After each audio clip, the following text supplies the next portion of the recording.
day, the sequel can be good or bad. Some sequels are of equivalent quality to the first installment, and it is very seldom that we will see a sequel that actually can surpass a first installment. The Empire Strikes Back is a good example of a sequel that actually surpasses a first installment. Aliens doesn't count because Alien was so high quality that Aliens is merely equivalent, sadly. Now, in terms of games, there are very seldom where there will be sequels that will surpass the first game. Usually when you have a sequel, it gets simplified to all hell. Now, in the case of the Turok series, Turok 2 was vastly superior to Turok 1, with all sorts of new elements introduced.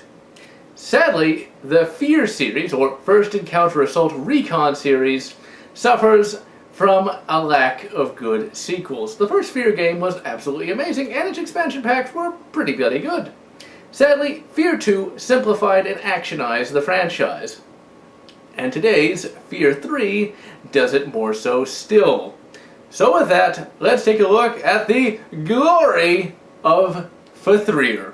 Fthrir looks interesting. It has much more of a comic book kind of styling to it, as opposed to Fear 1's dark and gritty realistic styling. The game looks good enough, especially for a game from 2010, but you can definitely tell it does look like it was developed for consoles, as the levels are very simplistic, and its level architecture leaves something to be desired, and really the game plays little different from a generic Modern Warfare game.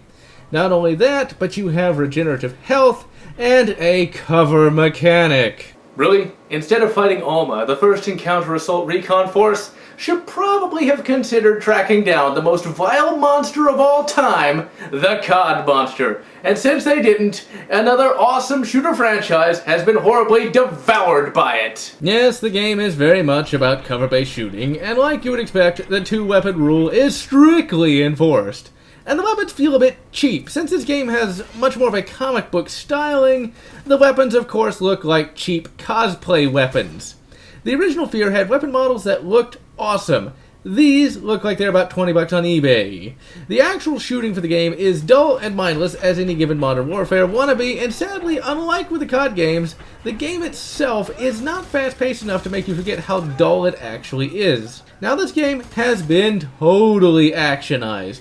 Even more so than Fear 2. Oh sure, there are a few freakouts here and there, but the game has none of the scary atmosphere or cool locations from the first game. It really does look and feel and play like a Modern Warfare clone.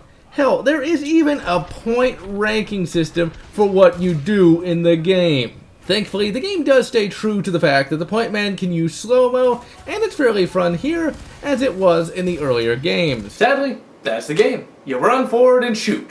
That's it. Nothing more complex than that. However, one strange thing is the fact there actually are pretty bloody good boss fights. That's really one of the major deficiencies of modern shooters, the lack of a fun boss to fight.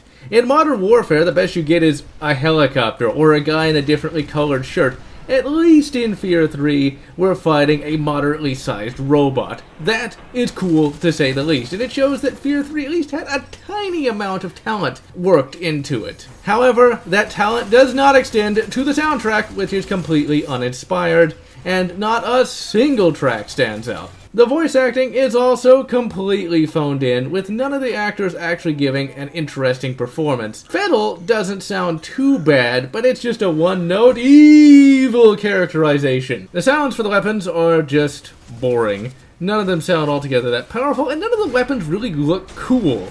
They all, as mentioned earlier, look like cosplay weapons, with one gun that kinda stands out. What we have here, of course, is a shotgun, and it looks decent enough, even though it doesn't make a lot of sense. Essentially, it's a strange fusion of a 12 gauge and a P90. I'm not really sure why you'd want to make a shotgun like this, as it's overcomplicated and likely is horribly expensive and would not be that appreciably better than a pump action. But then again, not much else makes sense in the game. Yes, the story for the Fear series has never had that much consistency. Here, it's completely lost its mind. Not that it had much of one to begin with. In the first game, you had Armacam as the evil corporation. They were working on clone troopers that were controlled by a psychic commander, a one Paxton Fettel. This guy went crazy, and thus you, the Point Man, who is part of the First Encounter Assault Recon Special Forces group, has to track him down and kill him. In this game, Armacam made some sense. They were your typical 80s super corporation that had endless money to waste on projects that could never be economical and really could never be released or even announced to the public. Cloned human beings led by psychic commanders. Really, could the US military possibly cover something like that up? Or, barring that, could they actually really announce that to the public and expect them to accept it? It got worse in the second. Armacam now apparently has access to an entire merc army. Imagine if fucking Apple could send mercs to a fucking city and take it over, to the point where they're literally killing citizens left and right. I get the feeling that would last 0.2 seconds before the National Guard was called in to fight them. Saying corrupt government payoffs only works for so long. Now, Armacam has become a villain sue. A villain sue is a villain that always wins and has all the various advantages. So not only does Armacam have a massive merc and clone army, they also have killer robots, and they have a space station that can do orbital drops. And keep in mind, all three Fear games take place around the same time as one another, and also keep in mind that the only forces that Armacam had the first game was a couple of rent-a-cops. And before we get into the rest of Fifth Rear's story such as it is, I want to complain about it in general. Fear 1 was great. Its story made enough sense that one could not really complain. But sadly, it was carried on in 2. As in, Fear 1 ended, and Fear 2 immediately followed it up. And Fear 3 does the same thing with Fear 2.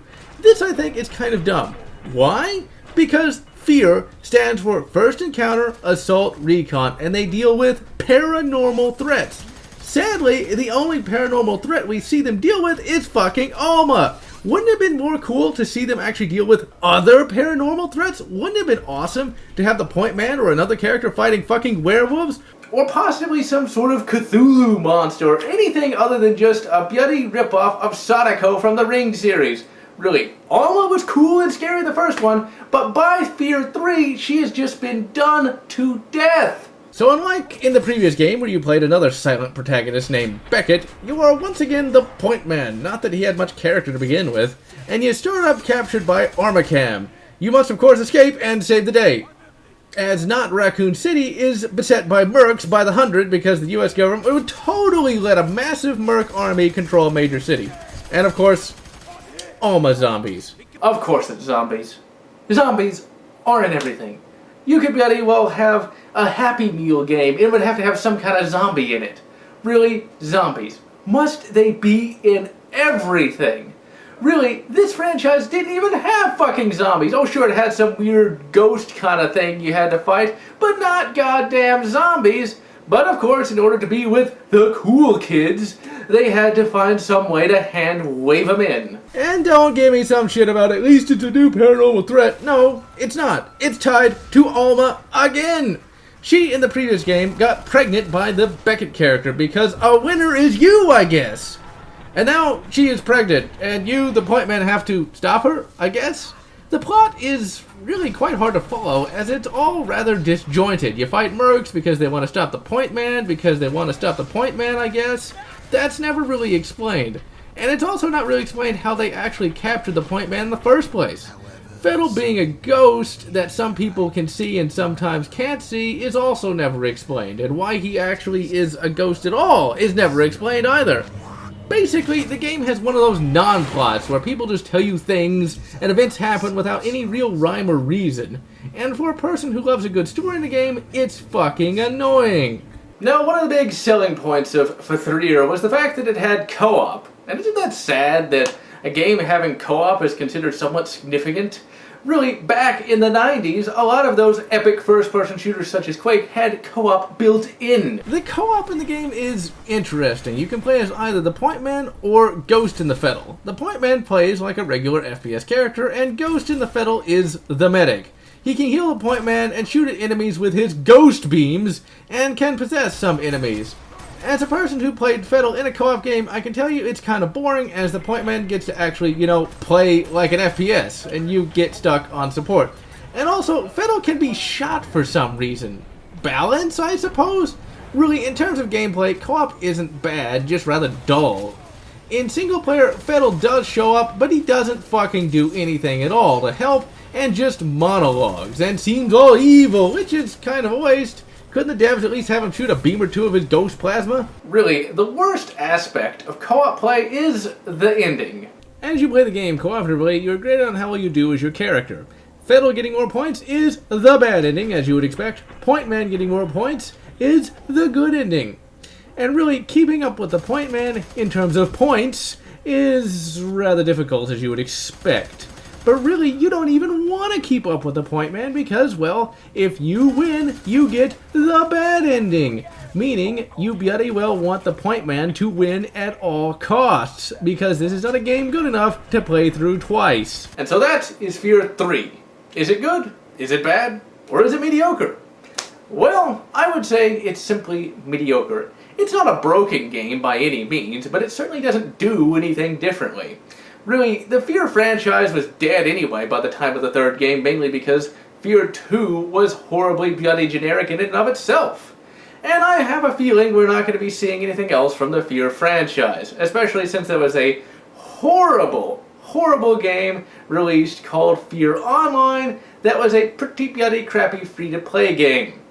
Now, do I recommend getting Fear 3? Well, if you can get it for $1 on a Steam sale, it's a decent enough co-op game in that you and a friend can mock it as you play it, which is exactly what I did when I actually played this game when it was released. And so, I am GeneralLotz, wishing you a much better Fear 1 and a much better Fear expansion packs, or whatever makes you happy. If you liked my review of Fear, please consider subscribing, and if you want to see more great content, please consider donating on Patreon as well, and it's through your donations that I can continue to bring you more reviews of games of, shall we say, dubious quality, along with reviews of games of high quality.